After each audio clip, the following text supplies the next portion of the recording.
اللہ وبرکاتہ۔ الحمدللہ رب العالمین والعاقبۃ للمتقین والصلاة والسلام علی اشرف الانبیاء والمرسلین، اما بعد فاعوذ باللہ من الشیطان الرجیم، بسم اللہ الرحمن الرحیم۔ فَإِذَا قُضِيَتِ الصَّلَاةُ فَانتَشِرُوا فِي الْأَرْضِ وَابْتَغُوا مِن فَضْلِ اللَّهِ وَاذْكُرُوا اللَّهَ كَثِيرًا لَعَلَّكُمْ تُفْلِحُونَ۔ محترم سامعین و حاضرین مجلس، جمعیت اہل حدیث لوہیا کی جانب سے ہونے والا یہ ماہانہ پروگرام ہے جو ہر ماہ لوہیا کی مختلف مساجد میں باری باری کر کے رکھا جاتا ہے۔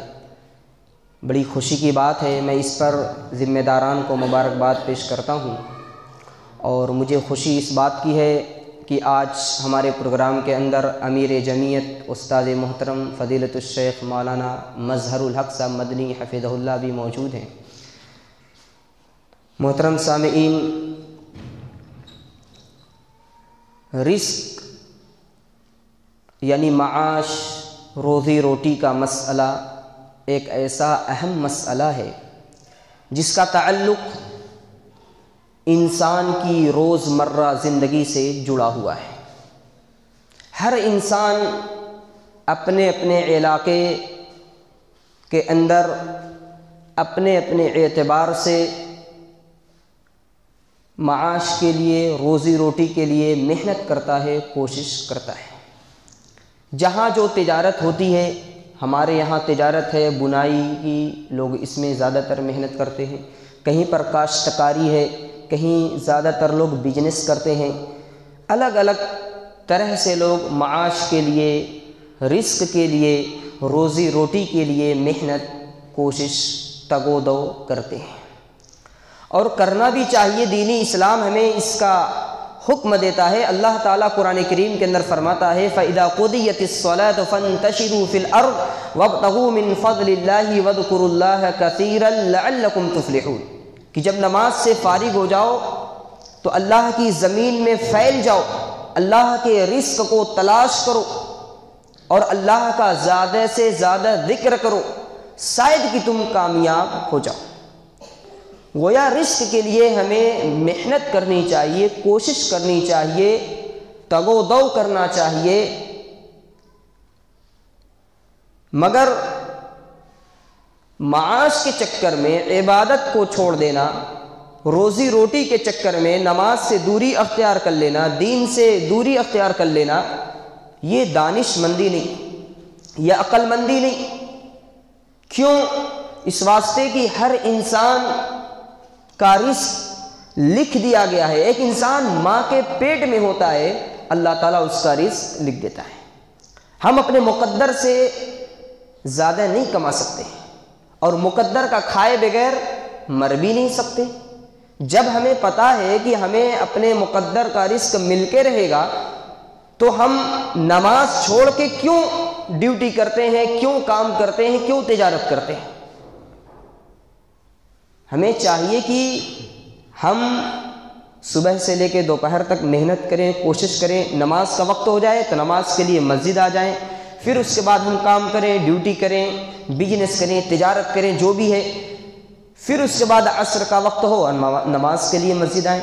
یعنی تجارت کے لیے، معاش کے لیے، روزی روٹی کے لیے عبادت کو چھوڑنا، نماز کو چھوڑنا اور دین سے دوری اختیار کرنا، یہ عقل مندی نہیں، یہ بیوقوفی ہے۔ کیونکہ ہمارا رزق ہم ماں کے پیٹ میں تبھی لکھ دیا گیا، اس لیے ایسا ہمیں قطعاً نہیں کرنا چاہیے، اس سے احتیاط اور پرہیز کرنا چاہیے۔ ہم اللہ کی عبادت کر کے روزی روٹی کے لیے محنت کریں گے، اللہ تعالیٰ ہمارے رزق میں برکت دے گا۔ دور حاضر کے اندر معاش کا مسئلہ انتہائی حساس اور بہت ہی سنگین مسئلہ بن چکا ہے۔ ہر شخص معاش کو لے کے فکر مند ہے کہ میں کیسے کروں، کیا کروں کہ زیادہ مال کما سکوں۔ اس کے لیے لوگ کہاں کہاں کا سفر کرتے ہیں، سعودی، دبئی، قطر، بحرین، نہ جانے کہاں کہاں کا سفر کرتے ہیں، محنت کرتے ہیں، کوشش کرتے ہیں، اور کرنا بھی چاہیے۔ دین اسلام ہمیں اس کی تاکید کرتا ہے، لیکن ہمیں یہ بات یاد رکھنا چاہیے کہ معاش کے اندر، روزی روٹی کے اندر حلال طریقہ اپنانا چاہیے، حلال طریقے سے کمانا چاہیے، حلال رزق کھانا اور کمانا، یہ دین اسلام کی تعلیم ہے۔ اللہ تعالیٰ قرآن کریم کے اندر فرماتا ہے یا ایھا الذین آمنوا کلوا من طیبات، اے ایمان والو پاکیزہ رزق کھاؤ، حلال رزق کھاؤ۔ اور اللہ تعالیٰ نے ایک جگہ اپنے رسولوں کو خطاب کرتے ہوئے فرمایا یا ایھا الرسل کلوا من الطیبات، اے رسولوں پاکیزہ رزق کھاؤ۔ تو ہم محنت کریں، کوشش کریں، لیکن حلال طریقے سے، اور جو کمائیں تو حلال، کھائیں تو حلال۔ حرام طریقے سے کمانا اور کھانا ہمارے لیے صحیح اور درست نہیں۔ ایک مشہور حدیث ہے کہ ایک شخص، اللہ کے نبی صلی اللہ علیہ وسلم کہتے ہیں کہ ایک شخص دور دراز کا سفر کرتا ہے، پراگندہ بال لیے ہوئے اپنے ہاتھ کو پھیلاتا ہے اور دعا کرتا ہے یا رب یا رب۔ اللہ کے نبی صلی اللہ علیہ وسلم کہتے ہیں کہ اس کی دعا کیسے قبول ہوگی؟ مطعمہ حرام ومشربہ حرام وملبسہ حرام، اس کا کھانا پینا پہننا سب حرام کا ہے، تو کہاں سے اس کی دعا قبول ہوگی؟ گویا اگر ہم حرام طریقے سے مال کمائیں گے اور کھائیں گے تو ہماری دعائیں بھی اللہ کے یہاں قبول نہیں ہوگی۔ لہذا ہم مسلمان ہیں، اہل ایمان ہیں، ہمیں چاہیے کہ حلال طریقے سے کھائیں، کمائیں اور اپنی زندگی کو گزاریں۔ مگر آج بہت سے مسلمان حلال حرام کی تمیز کیے بغیر بس مال آنا چاہیے، جیب بھرنا چاہیے، سود کا پیسہ ہے یا کس کا پیسہ ہے اس کی زیادہ فکر نہیں کرتے، الا ماشاء اللہ۔ ہمیں ایسا قطعا نہیں کرنا چاہیے۔ ہم تو محمد الرسول اللہ صلی اللہ علیہ وسلم کا کلمہ پڑھنے والے ہیں، ہمیں تو وہی کام انجام دینا چاہیے جو اللہ کے پیغمبر کی تعلیمات ہے، اس کے خلاف نہیں، اس کے برعکس نہیں۔ مگر بہت افسوس ہوتا ہے مسلمان، اور وہ بھی مسلک اہل حدیث پہ چلنے والا، منہج سلف پہ چلنے والا، قرآن و حدیث کا دعویٰ کرنے والا، کیا ہے کہ انہیں سود سے کوئی پرہیز نہیں، حرام طریقے سے مال آ رہا ہے کوئی ٹینشن نہیں۔ یہ بہت ہی افسوس کی بات ہے، اور ایسے واقعات آپ کو ایک نہیں کئی ایک مل جائیں گے۔ بہرحال ہم تمام لوگوں کو ضرورت اس بات کی ہے کہ ہم حلال طریقے سے کمائیں اور کھائیں، کیونکہ اللہ نے ہمیں اسی کا حکم دیا ہے۔ یا ایھا الذین آمنوا کلوا من طیبات، اے ایمان والو پاکیزہ رزق کھاؤ۔ رسولوں سے بھی کہا گیا اے رسولو پاکیزہ رزق کھاؤ۔ تو اس کی ہمیں اس کا خصوصی خیال رکھنے کی ضرورت ہے۔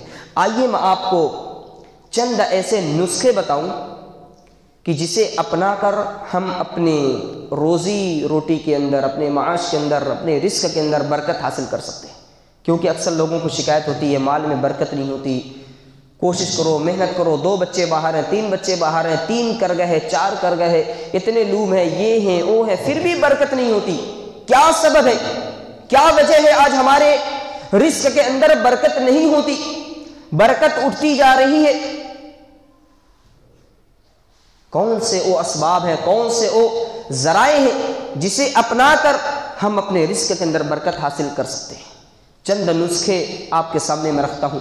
سب سے پہلا نسخہ جو ہے وہ یہ کہ ہم ایمان کے ساتھ ساتھ نیک عمل کرنے والے بنیں۔ اگر ہم ایمان کے ساتھ نیک عمل کریں گے تو اللہ تعالی ہمارے رزق میں برکت دے گا۔ اور یہ یاد رکھیں کہ ایمان کے ساتھ نیک عمل بہت ہی ضروری ہے۔ صرف ایمان لا کر ہم یوں زندگی گزاریں، نیک عمل نہ کریں تو ہم کامیاب نہیں ہو سکتے۔ اور کوئی شخص صرف نیک عمل کرے، ایمان نہ لائے، تو اس کا یہ نیک عمل قابل قبول نہیں ہوگا۔ یعنی ایمان کے ساتھ عمل، عمل کے ساتھ ایمان، یہ دونوں ضروری ہے، لازم ملزوم ہے دونوں۔ تو ہم ایمان کے ساتھ اگر نیک عمل کرتے ہیں تو اللہ ہمارے رزق میں برکت دے گا۔ اللہ نے قرآن کریم کے اندر فرمایا من عمل صالحا من ذکر او انثى وهو مؤمن فلنحيينه حیاتا طیبہ، کہ جو بھی شخص چاہے مذکر ہو، مؤنث ہو، مرد ہو، عورت ہو، اگر نیک عمل کرتا ہے اس حال میں کہ وہ مومن ہو، یعنی ایمان کے بعد نیک عمل کرتا ہے، تو اللہ کہتا ہے ہم انہیں بہترین زندگی عطا کریں گے، خوشحال زندگی عطا کریں گے۔ اور خوشحال زندگی میں یہ بات بھی شامل ہے کہ اللہ اس کے رزق میں برکت دے گا۔ تو اگر ہم خوشحال زندگی چاہتے ہیں، رزق میں برکت چاہتے ہیں، تو ہم ایمان کے ساتھ نیک عمل کریں۔ آج ہر آدمی اپنے اپنے علاقے کا جائزہ لے لے، علاقہ چھوڑو، اپنے اپنے گھر کا ہم جائزہ لے لیں۔ اگر 2 بھائی 2 بہن ہیں، 4 بھائی 4 بہن ہیں، دیکھ لیں اس میں کتنے نماز پڑھنے والے، کتنے نہ پڑھنے والے، کتنی تلاوت کرنے والے ہیں، کتنے نہیں کرنے والے۔ آپ اندازہ خود لگا سکتے ہیں، ہر گھر کا یہ حال ہے۔ اکثریت ایسی ہی ہے کہ گھر کے اندر بھائی کوئی پڑھتا ہے، کوئی نہیں پڑھتا، کہنے والے کہتے کہتے تھک جاتے ہیں، وہ نہیں پڑھتے۔ دین سے دوری ہے، قرآن سے دوری ہے۔ ہاں اخبار ان کو پڑھنا ضروری ہے، نیوز کی معلومات لینی ضروری ہے کہ فلاں گورنمنٹ نے کیا کیا، فلاں جگہ کیا ہوا، وہاں گروگرام کے اندر نماز پڑھنے سے مسلمانوں کو انہوں نے روکا تو پھر کیا ہوا، دھرم سنسد ہوئی پھر اس کے بعد کیا ہوا، یہ ہم جاننے کی کوشش ضرور کرتے ہیں، مگر رب کے قرآن کو پڑھنے کی ہمیں توفیق نہیں ہوتی، رب کے گھر کے اندر آ کے سجدہ کرنے کی توفیق نہیں ہوتی۔ بہت سے ایسے لوگ مل جائیں گے، ہر گھر کے اندر آپ دیکھیں گے کچھ نہ کچھ ایسے مل جائیں گے۔ آج ہم مسلمانوں کے حال بہت ہی بے حال ہو چکے ہیں۔ اور یاد رکھیں، صرف ایمان کافی نہیں، ایمان کے ساتھ نیک عمل کرنا یہ ضروری ہے۔ اور اگر ہم ایمان کے ساتھ نیک عمل کرتے ہیں، صالح عمل کرتے ہیں، اللہ ہمیں خوشحال زندگی عطا کرے گا، ہمارے رزق کے اندر برکت عطا فرمائے گا۔ ایک جگہ اللہ نے فرمایا وَلَوْ أَنَّ أَهْلَ الْقُرَىٰ آمَنُوا وَاتَّقَوْا لَفَتَحْنَا عَلَيْهِمْ بَرَكَاتٍ مِّنَ السَّمَاءِ وَالْأَرْضِ، کہ اگر بستی والے ایمان لائے، اللہ کا تقوی اختیار کریں، تو ہم ان پر آسمان و زمین سے برکتوں کے دروازے کھول دیں گے۔ اللہ اکبر، آسمان و زمین کی برکتوں کے دروازے اللہ کھول دے گا اگر ہم ایمان لائیں اور تقوی اختیار کریں۔ ایمان لائیں، نیک عمل کریں، اللہ خوشحال زندگی عطا کرے گا، رزق میں برکت عطا فرمائے گا۔ فجر کے وقت ہم اٹھتے نہیں، اٹھیں گے 8 بجے تو کہاں سے برکت ہوگی؟ عشاء کی نماز پڑھتے نہیں، بیٹھکی کے اندر، چوراہوں میں، ہوٹلوں میں اپنے وقت کو گزار دیتے ہیں، برکت کہاں سے حاصل ہوگی؟ اگر ہم برکت چاہتے ہیں تو ایمان کے ساتھ نیک عمل کرنے والے بن جائیں۔ نمبر 2، متقی بن جائیں، تقوی والے بن جائیں۔ متقی کہتے کسے، تقوی کسے کہتے ہیں؟ مختصر تعریف، اللہ کے نبی صلی اللہ علیہ وسلم نے فرمایا اتق اللہ حیث ما کنت، جہاں کہیں بھی رہو اللہ سے ڈرتے رہو۔ یہ نہیں کہ لوگوں کے بیچ میں ہے تو خوف خدا سے ہر کام چھوڑ دے، تنہائی میں ہو تو جو چاہے کر لے، یہ تقوی نہیں ہے۔ تقوی یہ ہے آدمی جہاں کہیں بھی رہو، تنہائی میں رہے تو بھی، لوگوں کے بیچ میں ہے تو بھی، خوف خدا سے، رب کے خوف سے ہر چھوٹے بڑے گناہ کو وہ ترک کر دے، اس کو کہتے ہیں تقوی۔ اور اگر ہم متقی بن جائیں، تقوی بن جائیں، اللہ ہمیں ہمارے رزق میں برکت عطا فرمائے گا۔ اللہ کا ارشاد وَمَن يَتَّقِ اللَّهَ يَجْعَل لَّهُ مَخْرَجًا وَيَرْزُقْهُ مِنْ حَيْثُ لَا يَحْتَسِبُ، کہ جو اللہ سے ڈرتا ہے اللہ اس کے لیے سبیل پیدا کرتا ہے، راستے پیدا کرتا ہے، مشکلات سے نکلنے کے لیے ان کے لیے راہ ہموار کرتا ہے، اور ایسی جگہ سے رزق دیتا ہے جہاں سے وہ گمان بھی نہیں کر سکتا، سوچ بھی نہیں سکتا کہ ہمیں یہاں سے رزق مل سکتا ہے، اور اللہ وہاں سے انہیں رزق دے دے گا۔ اللہ کی قدرت بڑی عظیم ہے، اللہ کی طاقت بڑی عظیم ہے۔ اللہ کی طاقت اور قدرت کا اندازہ آپ اس بات سے لگائیں کہ موسیٰ علیہ السلام مقام تیہ میں جب تھے، اپنے عصا کو پتھر پہ مارا تو پانی کا چشمہ بہہ پڑا، اسی عصا سے جب فرعون اور ان کا لشکر پیچھے تھا اور سامنے دریا تھا، اللہ کے حکم سے موسیٰ علیہ السلام نے پانی پہ، دریا پہ اپنی لاٹھی کو مارا تو پہاڑ بن گیا، راستہ بن گیا۔ آپ اندازہ لگائیں، لاٹھی وہی ہے، ایک جگہ اللہ کے حکم سے مارا پتھر پہ تو پانی نکل پڑا، یہاں پانی پہ مارا تو پتھر بن گیا، یعنی راستہ بن گیا۔ اللہ کی قدرت کتنی عظیم ہے۔ اگر ہم صاحب تقوی بن جائیں، اللہ ایسی جگہ سے رزق دے گا جہاں سے ہم گمان بھی نہیں کر سکتے۔ آدمی سوچتا ہے یہ کیسے یار، جہاں سے ہم سوچے نا وہاں سے مل جائے۔ ہاں ایسا ہے، اور ایسے بہت سے واقعات تاریخ کی کتابوں میں، عبرت والی کتابوں کے اندر موجود ہیں۔ آپ اگر پڑھیں گے تو آپ کو خود احساس ہوگا کہ کس طرح لوگوں کو اللہ تعالیٰ رزق دیتا ہے۔ اللہ کی بے شمار اس کائنات کے اندر مخلوق ہے، اللہ ان تمام مخلوق کو رزق دیتا ہے۔ وَكَأَيٍّ مِّن دَابَّةٍ لَا تَحْمِلُ رِزْقَهَا اللَّهُ يَرْزُقُهَا وَإِيَّاكُمْ۔ اللہ نے کہا بہت سے چوپائے جاندار روئے زمین پر ایسے جو اپنے رزق کو لے کر نہیں چلتے، اللہ انہیں بھی رزق دیتا ہے، اور اے انسانوں تمہیں بھی اللہ رزق دیتا ہے۔ تو اگر ہم متقی بن جائیں، صاحب تقوی بن جائیں، اللہ ہمیں ایسی جگہ سے رزق دے گا جہاں سے ہم گمان بھی نہیں کر سکتے۔ تیسرا سبب اللہ سے استغفار کرنا ہے، توبہ کرنا ہے۔ اگر ہم اللہ سے استغفار کرتے ہیں، توبہ کرتے ہیں، تو اللہ تعالیٰ ہمارے رزق کے اندر برکت دے گا۔ قرآن کریم کے اندر اللہ نے فرمایا فَقُلْتُ اسْتَغْفِرُوا رَبَّكُمْ إِنَّهُ كَانَ غَفَّارًا يُرْسِلِ السَّمَاءَ عَلَيْكُمْ مِدْرَارًا وَيُمْدِدْكُمْ بِأَمْوَالٍ وَبَنِينَ وَيَجْعَلْ لَكُمْ جَنَّاتٍ وَيَجْعَلْ لَكُمْ أَنْهَارًا۔ اللہ نے کہا کہ تم استغفار کرو اپنے رب سے، اللہ بخشنے والا ہے، تم پر موسلادھار بارش نازل کرے گا، تمہارے مال میں اولاد میں اضافہ کرے گا، اور یہ کہ تمہارے لیے نہریں جاری کر دے گا۔ ایک کام فائدے کئی ایک۔ اگر ہم اللہ سے استغفار کرتے ہیں، اللہ ہمارے لیے موسلادھار بارش بھی نازل کرے گا، گناہوں کو بھی معاف کرے گا، اور ہمارے رزق کے اندر برکت بھی دے گا۔ رزق کے اندر اللہ تعالیٰ برکت پیدا فرمائے گا، مال کے اندر، اولاد کے اندر بھی اللہ رزق دے گا۔ اس آیت کی تفسیر میں امام قرطبی رحمہ اللہ، امام حسن بصری رحمہ اللہ کا ایک قول نقل کرتے ہیں کہ امام حسن بصری رحمۃ اللہ علیہ سے ایک سائل نے سوال کیا کہ اور شکایت کی، کہا کہ اے امام حسن بصری رحمۃ اللہ علیہ، اولاد کی نعمت سے محروم ہوں، اللہ سے دعا کریں۔ انہوں نے کہا استغفار کرو۔ دوسرے نے آ کر شکایت کی، کہا حسن بصری رحمۃ اللہ علیہ فاقہ کشی کی نوبت ہے، اللہ سے دعا کرے، کہا استغفار کرو۔ تیسرے نے خشک سالی کی شکایت کی، خشکی قحط کی شکایت کی، تو ان سے بھی انہوں نے یہی کہا کہ استغفار کرو۔ سب سے یہی جواب۔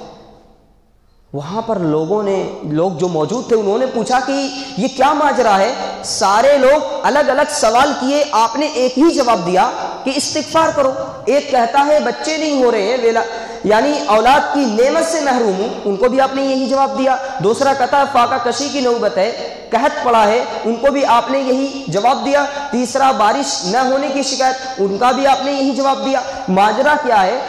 تو امام حسن بصری رحمۃ اللہ علیہ نے قرآن کریم کی یہی آیت پیش کی کہ کیا اللہ کے اس کلام کو آپ نے نہیں پڑھا؟ اللہ کہتا ہے فَقُلْتُ اسْتَغْفِرُوا رَبَّكُمْ إِنَّهُ كَانَ غَفَّارًا، کہ اللہ سے استغفار کرو، اللہ گناہوں کو معاف کرنے والا ہے، اور ساتھ ہی ساتھ اللہ تم پر موسلادھار بارش نازل کرے گا، تمہارے مال کے اندر برکت عطا فرمائے گا، تمہیں اولاد کی نعمت عطا کرے گا، اسی طریقے سے تمہارے لیے باغات اور نہریں جاری کر دے گا۔ یعنی استغفار کی وجہ سے اللہ تعالیٰ بہت ساری نعمتیں ہمیں عطا کرتا ہے۔ انہی میں سے ایک چیز یہ ہے کہ اللہ تعالیٰ ہمارے رزق کے اندر برکت عطا فرماتا ہے۔ لہذا ہم تمام مسلمانوں کو چاہیے کہ اللہ رب العالمین سے ہم توبہ کریں، استغفار کریں، اپنے گناہوں کی معافی طلب کریں۔ رسول اللہ صلی اللہ علیہ وسلم ایک حدیث کے اندر آتا ہے کہ روز آنا، ڈیلی 70 مرتبہ، ایک حدیث میں آتا ہے کہ 100 مرتبہ آپ اللہ سے استغفار کرتے تھے۔ رات رات بھر اللہ کی عبادت کرتے۔ ام المؤمنین مومنوں کی ماں عائشہ صدیقہ رضی اللہ عنہا نے کہا یا رسول اللہ آپ اتنی محنت کیوں کرتے ہیں، آپ کی اگلی پچھلی ساری گناہیں معاف ہے۔ اللہ کے نبی صلی اللہ علیہ وسلم کیا کہتے، افلا اکون عبدا شکورا، کیا میں اللہ کا نیک بندہ نہ بنوں، کیا اللہ کا میں صالح بندہ نہ بنوں۔ آپ اندازہ لگائیں کہ رسول اللہ صلی اللہ علیہ وسلم معصوم عن الخطا ہے، جن کی اگلی پچھلی ساری گناہیں معاف، اس کے باوجود 100 مرتبہ استغفار کر رہے ہیں، راتوں رات اللہ کی عبادت کر رہے ہیں۔ آج ہم سر سے لے کے پاؤں تک گناہوں میں ڈوبے ہوئے ہیں، اس کے باوجود ہمیں استغفار کی توفیق نہیں ہوتی، رات کو اٹھ کر نماز تہجد پڑھنے کی توفیق نہیں ہوتی۔ مسلمانوں، میرے دینی اور اسلامی بھائیوں، اگر ہم چاہتے ہیں ہمارے رزق میں کشادگی ہو، رزق میں برکت ہو، اللہ سے استغفار کریں، چلتے پھرتے بیٹھے لیٹے استغفر اللہ استغفر اللہ استغفر اللہ ہم پڑھتے رہیں۔ کون سا بڑا کام ہے، ہم بنائی کریں تو بھی پڑھ سکتے ہیں، اپنے پاور لوم کو چلائیں تو بھی پڑھ سکتے ہیں، اپنی تجارت کے لیے دکان پر بیٹھے تو بھی پڑھ سکتے ہیں۔ پڑھنے والا اگر ارادہ کر لے، خواہش کر لے، تمنا کر لے، کوشش کر لے تو ضرور پڑھ لے گا، اور جو پڑھنا ہی نہ چاہے وہ خالی بیٹھا رہے تو بھی نہیں پڑھ سکتا۔ لہذا ہمیں اللہ سے استغفار کرنا چاہیے، چلتے پھرتے بیٹھے لیٹے اللہ سے استغفار کرتے رہنا چاہیے۔ اگر ہم چاہتے ہیں کہ ہمارے رزق میں کشادگی ہو، برکت ہو، تو اللہ سے استغفار کریں۔ چوتھا سبب صلہ رحمی کرنا۔ صلہ رحمی کرنے سے اللہ تعالیٰ رزق میں برکت دیتا ہے۔ صلہ رحمی کہتے کسے ہیں؟ رشتہ داروں کے ساتھ حسن سلوک کرنا، اچھا معاملہ کرنا، خیر کا معاملہ کرنا، ان کے حقوق کو ادا کرنا، اس کو کہتے ہیں صلہ رحمی۔ اور اللہ تعالیٰ نے صلہ رحمی کا ہمیں تاکیدی حکم بھی دیا کہ ہم اپنے رشتہ داروں کے ساتھ صلہ رحمی کریں۔ اس کا فائدہ کیا ہوگا؟ اللہ کے نبی صلی اللہ علیہ وسلم فرماتے ہیں، صحیح بخاری کی حدیث ہے، من احب ان یبسط له فی رزقه وینسع له فی اثره فلیصل رحمہ، کہ جو شخص یہ چاہتا ہے اس کے عمر میں اور رزق میں برکت ہو، اسے چاہیے کہ صلہ رحمی کرے۔ اللہ عمر میں بھی برکت دے گا، رزق میں بھی برکت دے گا۔ آج ہم رزق کے لیے پریشان ہوتے ہیں، بہت سارے طریقے اپناتے ہیں، ان طریقوں کو بھی اپنائیں۔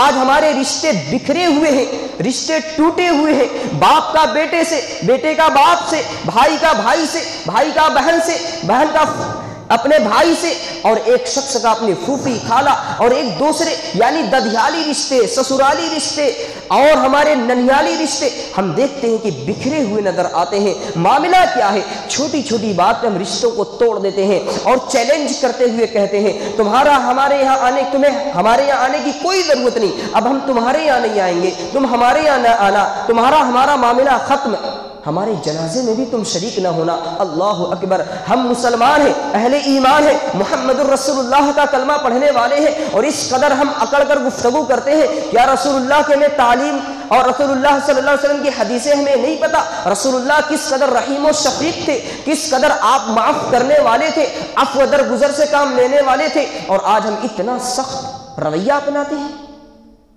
رشتوں کو جوڑنے کی ضرورت ہے، رشتوں کو ملانے کی ضرورت ہے۔ اگر ہم رشتوں کو جوڑتے ہیں تو اللہ تعالیٰ اس رشتے کو جوڑنے کی وجہ سے، صلہ رحمی کرنے کی وجہ سے، رشتہ داروں کے حقوق ادا کرنے کی وجہ سے اللہ ہمارے رزق کے اندر اور عمر کے اندر برکت عطا فرمائے گا۔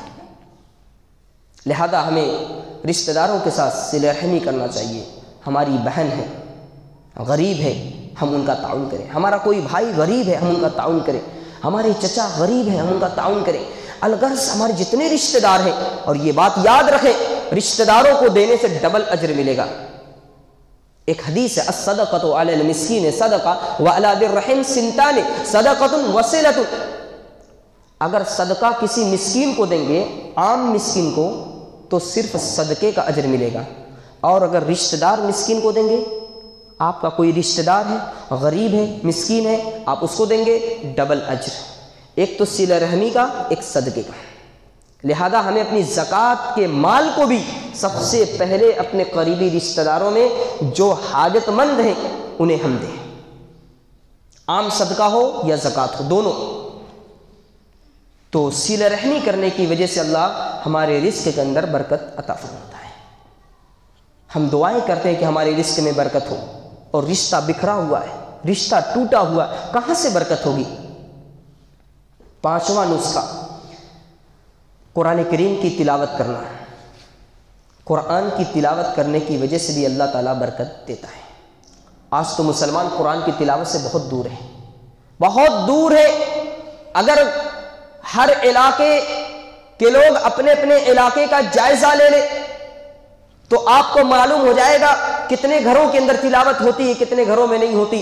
اگر پوچھا جاتا ہے، میں نے خود کئی لوگوں سے پوچھ کر یہ جائزہ لیا ہے، کیا ہے وہ سال بھر تلاوت نہیں کرتے، رمضان کا مہینہ آتا ہے تو رمضان میں بھی انہیں تلاوت کی توفیق نہیں ہوتی ہے۔ استغفر اللہ، ہم کہاں کھوئے ہوئے ہیں رب کے اس مقدس کلام کو جس کے نزول ہوتے وقت اللہ نے ارشاد فرمایا تھا، لو انزلنا هذا القرآن على جبل لرأيته خاشعا متصدعا من خشية الله، اگر اس قرآن کو پہاڑ پر نازل کر دیا جاتا، پہاڑ خوف خدا سے، اللہ کے ڈر اور خوف سے ریزہ ریزہ ہو جاتا۔ آج ہم مسلمان اہل ایمان قرآن سے دور، قرآن پڑھنے کا ہمارا دل نہیں کرتا ہے۔ کس قدر ہمارا دل سخت ہو چکا ہے، کتنے افسوس کی بات ہے۔ ہمیں پیپر پڑھنے کا تو وقت ہے، فجر کی اذان ہوئی، اگر نماز بھی پڑھ لیا تو بھی ہم پہلے نیوز کھولتے ہیں کہ آج دا لائٹ ٹی وی نے کیا چینل پہ پیش کیا ہے، فلاں نے کیا پیش کیا ہے، کیا حالات ہیں، کیا معاملات ہیں۔ فکر یہ نہیں ہوتی کہ آؤ کھولوں رب کے اس مقدس کلام کو جس کو رب العالمین نے لیلۃ القدر کے اندر نازل کیا، جس کے ایک ایک حرف پر ہمیں 10 نیکیاں ملتی ہیں۔ آؤ کھولوں اس قرآن کو، پڑھوں رب کے کلام کو، اس کے معنی مفہوم کو سمجھنے کی کوشش کروں۔ ہمیں توفیق نہیں ہوتی، بہت کم لوگ ہیں جو پڑھتے ہیں۔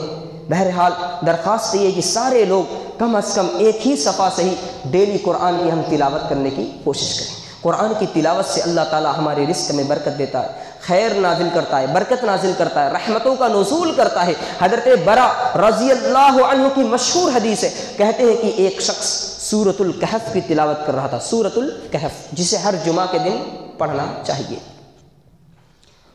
کہتے ہیں کہ ان کا گھوڑا وہیں قریب 2 رسیوں میں بندھا ہوا تھا۔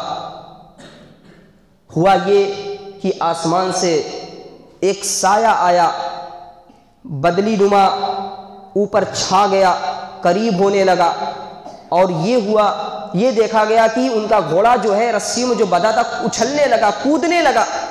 اس کے بعد صبح ہوئی، رسول اللہ کی خدمت میں حاضر ہوئے اور ماجرا بیان کیا۔ اللہ کے نبی صلی اللہ علیہ وسلم نے فرمایا، تلک السکینۃ تنزلت للقرآن، یہ اللہ کی رحمت تھی جو قرآن کی وجہ سے نازل ہو رہی تھی۔ اللہ اکبر، یعنی قرآن پڑھنے کی وجہ سے اللہ کی رحمتوں کا نزول ہوتا ہے۔ ظاہر سی بات ہے جب رب کی رحمتوں کا نزول ہوگا ہمارے لیے برکتوں کے دروازے کھلیں گے۔ اس لیے ہمیں ڈیلی اللہ کے مقدس کلام کی تلاوت کرنی چاہیے، بہت ضروری ہے۔ چھٹی چیز یہ، ہمیں اللہ کا شکر ادا کرنا چاہیے۔ اللہ کا شکر ادا کرنے کی وجہ سے اللہ تعالیٰ ہمارے لیے برکتیں عطا فرماتا ہے۔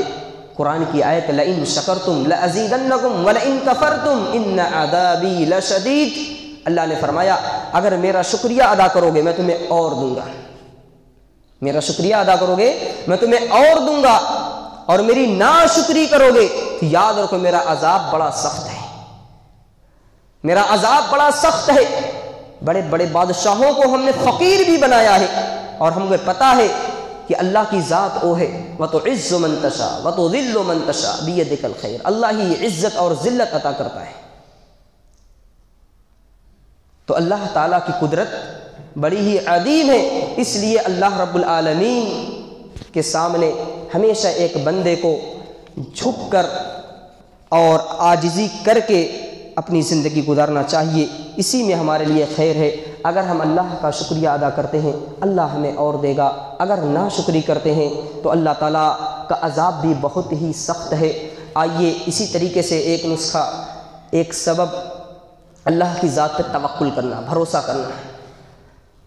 اللہ کے نبی صلی اللہ علیہ وسلم کی حدیث ہے، لو انکم تتوکلون علی اللہ حق توکلہ لرزقکم کما یرزق الطیر تغدو خماسا وتروح بطانا۔ اللہ کے نبی صلی اللہ علیہ وسلم فرماتے ہیں کہ اگر تم اللہ کی ذات پر ایسے توکل کرو گے جیسے کرنے کا حق ہے تو اللہ تمہیں ایسے رزق دے گا جسے پرندوں کو رزق دیتا۔ اللہ اکبر، کیا مثال دی، پرندوں کو رزق دیتا ہے۔ پھر اور تشریح کی، تغدو خماسا وتروح بطانا، خالی پیٹ جاتے ہیں پیٹ بھر کے آتے ہیں۔ پہلے توکل کا ہم معنی سمجھ لیں، توکل کہتے کسے ہیں؟ توکل یہ نہیں کہ ہاتھ پیر باندھ کے بیٹھ جائیں اور یہ کہیں کہ ہمارے مقدر میں جو ہوگا ملے گا۔ اللہ کی ذات پر ہمارا توکل ہے، ہمیں ملے گا، جو ملنا ہوگا ملے گا، یہ توکل نہیں۔ توکل کا صحیح معنی کیا ہے؟ ترمذی شریف کی حدیث ہے، آئیے اس حدیث کی روشنی میں توکل کا معنی سمجھنے کی کوشش کرتے ہیں۔ اللہ کے نبی صلی اللہ علیہ وسلم کی خدمت میں ایک شخص حاضر ہوتا ہے، عرض کرتا ہے یا رسول اللہ، میں اپنے اونٹ کو باندھوں اور اللہ پر بھروسہ کروں یا چھوڑ دوں اور اللہ پر بھروسہ کروں؟ اللہ کے نبی صلی اللہ علیہ وسلم نے فرمایا اعقلھا وتوکل، پہلے اسے باندھو پھر بھروسہ کرو۔ گویا ہمیں پہلے اسباب اور ذرائع استعمال کرنا ہے، پھر جا کے بھروسہ کرنا ہے۔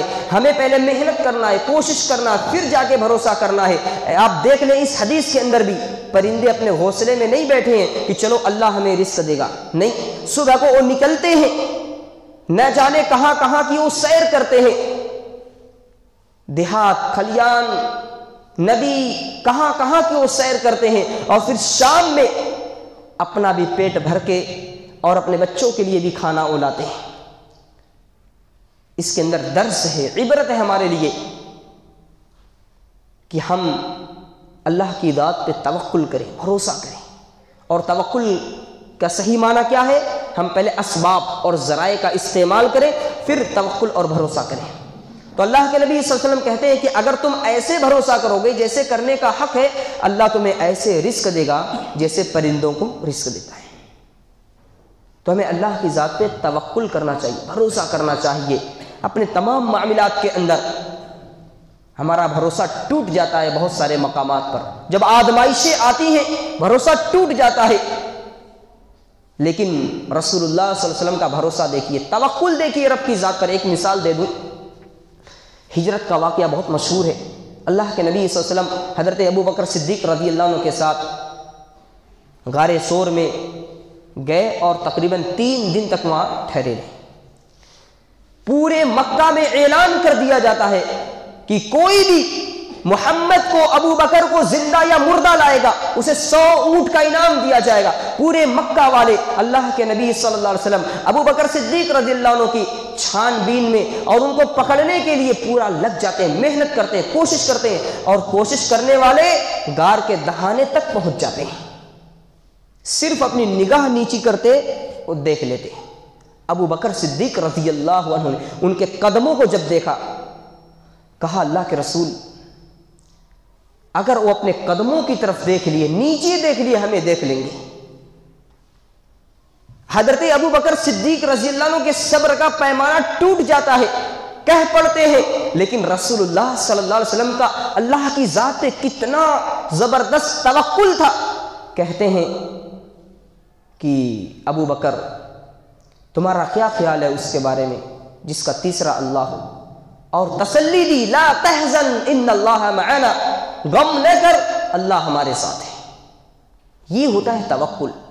پہلے اسباب ذرائع کا استعمال کیا۔ اللہ کے رسول صلی اللہ علیہ وسلم مکہ ہی میں نہیں ٹھہرے رہے، اپنے گھر کے اندر نہیں رکے رہے کہ آنے دو، جس کو آنا ہے آنے دو، اللہ تعالیٰ ہماری حفاظت کرے گا، نہیں، کیونکہ یہ توکل کا معنی ہے ہی نہیں۔ توکل کا معنی یہ ہے اسباب اور ذرائع کا استعمال کیا جائے، پھر اللہ کی ذات پہ بھروسہ کیا جائے۔ اللہ کے نبی صلی اللہ علیہ وسلم ابو بکر صدیق رضی اللہ عنہ کے ساتھ غار ثور تک پہنچے، اور پھر اللہ کی ذات پر جب وہاں اسباب ختم ہو گئے تو اللہ کی ذات پہ بھروسہ کیا، اور اللہ نے حفاظت کی، اور وہ لوگ آپ کو نہیں دیکھ سکے۔ توکل کرنے کی وجہ سے بھی اللہ تعالیٰ انسان کے مال میں برکت عطا فرماتا ہے، لہذا ہمیں اللہ کی ذات پر توکل اور بھروسہ کرنا چاہیے۔ ایک آخری بات عرض کر کے بات ختم کروں کہ اللہ کی راہ میں اپنے مال کو ہمیں خرچ بھی کرنا چاہیے۔ اللہ کی راہ میں اگر ہم مال خرچ کرتے ہیں، اللہ تعالیٰ اس کے ذریعے ہمارے رزق میں برکت عطا فرماتا ہے۔ قرآن کریم کی آیت ہے وَمَا أَنفَقْتُم مِّن شَيْءٍ فَهُوَ يُخْلِفُهُ وَهُوَ خَيْرُ الرَّازِقِينَ، کہ جو بھی تم خرچ کرو گے اس کے پیچھے تمہیں دیا جائے گا۔ خرچ کرو گے اللہ تمہیں اور دے گا، جتنا خرچ کرو گے اتنا اللہ تمہیں اور دے گا۔ اللہ کی ذات پر تمہارا یقین ہونا چاہیے۔ اور ایک حدیث کے اندر ہے، اللہ کے نبی صلی اللہ علیہ وسلم نے فرمایا یا ابن آدم انفق انفق علیک، اے ابن آدم، اے آدم کی اولادو، خرچ کرو، تم پر خرچ کیا جائے گا۔ یعنی تم خرچ کرو گے تو تم پر خرچ کیا جائے گا، یعنی اللہ تعالیٰ تم پر خرچ کرے گا۔ اور ایک حدیث کے اندر ہے یا انفق بلال ولا تخش من ذی العرش اقلالا، اے بلال اللہ کی راہ میں خرچ کرو، عرش والے سے مال کی کمی کا احساس نہ کرنا۔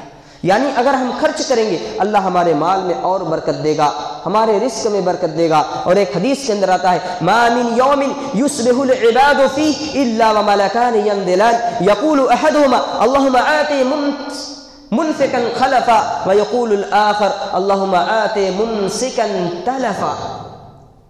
اللہ کے نبی صلی اللہ علیہ وسلم کہتے ہیں روزانہ ڈیلی 2 فرشتے روئے زمین پر صبح کے وقت اترتے ہیں، صبح کو۔ ان میں سے ایک کہتا ہے اے اللہ جو تیری راہ میں مال خرچ کرے اس کے مال میں تو برکت عطا فرما۔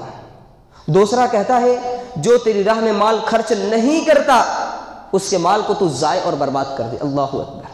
آپ اندازہ لگائیں، گویا ہم اللہ کی راہ میں مال خرچ کرتے ہیں، اللہ تعالیٰ ہمارے رزق میں برکت دیتا ہے۔ فرشتے ہمارے لیے دعائیں کرتے ہیں کہ اللہ اس کے رزق میں برکت دے، یہ تیری راہ میں مال کو خرچ کرتا ہے۔ لہذا مسلمانوں ہمیں چاہیے کہ ہم اللہ کی راہ میں مال کو خرچ کریں، اپنی استطاعت کے مطابق، اپنی طاقت کے مطابق، جو بھی ہم سے ہو سکے ہم خرچ کریں۔ جمعیت اور جماعت کے لوگ جو کام کرتے ہیں ان پر بھی خرچ کریں۔ ہم سوچ لیں کہ ہم ہر مہینے 50-100 جمعیت کو دیں گے یا 50-100 غریبوں کو دیں گے، اس طرح سے سوچ کر ہم اللہ کی راہ میں خرچ کریں، اس کی وجہ سے اللہ تعالی ہمارے رزق کے اندر برکت عطا فرمائے گا۔ یہ رزق میں برکت کے چند اسباب تھے جو ہم نے آپ کے سامنے رکھے۔ اللہ تعالیٰ سے دعا ہے مولا کریم ہم سب کو ان نسخوں، ان اسبابوں کو اپنانے کی توفیق عطا فرما۔ مولا کریم ہم سب کو نیک اور صالح عمل کرنے کی توفیق عطا فرما۔ اللہ تعالیٰ ہمیں جب تک زندہ رکھ دین اور ایمان پر، جب ہمارا خاتمہ ہو خاتمہ بالخیر ہو۔ آمین۔ وما علینا الا البلاغ۔ السلام علیکم۔